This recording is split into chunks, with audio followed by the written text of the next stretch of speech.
Hey everyone, it's the Founder's Daughter, and it's the 4th of July weekend coming up, and we are going to be celebrating, of course, 250 years of America, and I have a special salad just for you. It's the avocado and berry salad. So let's go make it. So let's start. We're going to start with just some arugula. And the salad, I guess, doesn't have to be done with arugula, but I definitely would recommend that. Just going to layer that. We're going to give it some fresh cucumbers. They're already sliced up for me. So of course, I make it look super easy, but you have your prep time. So you're just going to put your cucumbers on.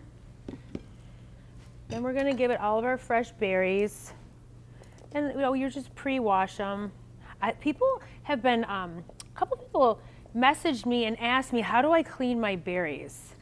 And what I really like to do is if you put them in a bowl and you add baking soda on top and you put some white distilled vinegar, it'll bubble up, and all of the stuff from the ground and the little parts of the growth of the stems that are on it, they bubbles right off, and then you just give it a really good rinse and your berries come out really beautiful like that. And if you wanted to add some red color for the 4th of July, put some cherries in it.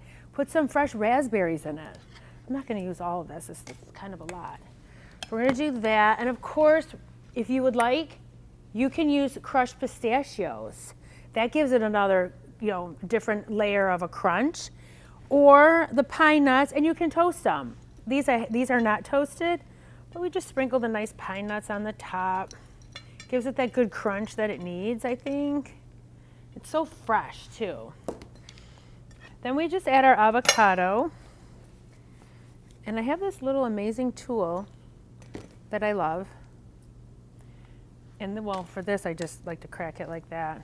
So this is an OXO, and I love gadgets. I love to go to all different stores and look at all their different gadgets for my kitchen. I have a drawer full of stuff. But we also sell OXO here at Nino's. We don't carry this, but it's an amazing tool. You stick it right in that avocado, and you pull it.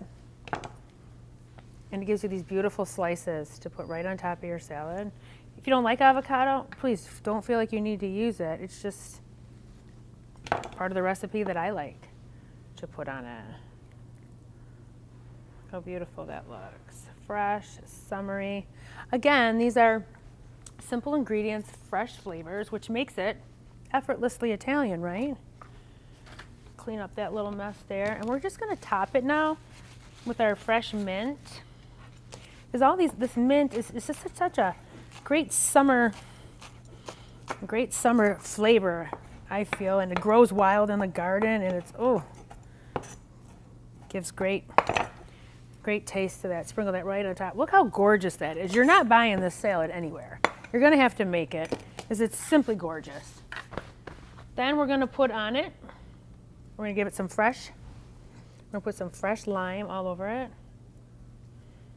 I'm going to put one on it, but you should probably use 2, because you certainly don't want to watch me sit here all day and put 2 limes on it. Oh, let's not forget our maple syrup. If you wanted to put oil on this with a little bit of a balsamic glaze, you certainly could, but we're going to use fresh maple syrup on the top.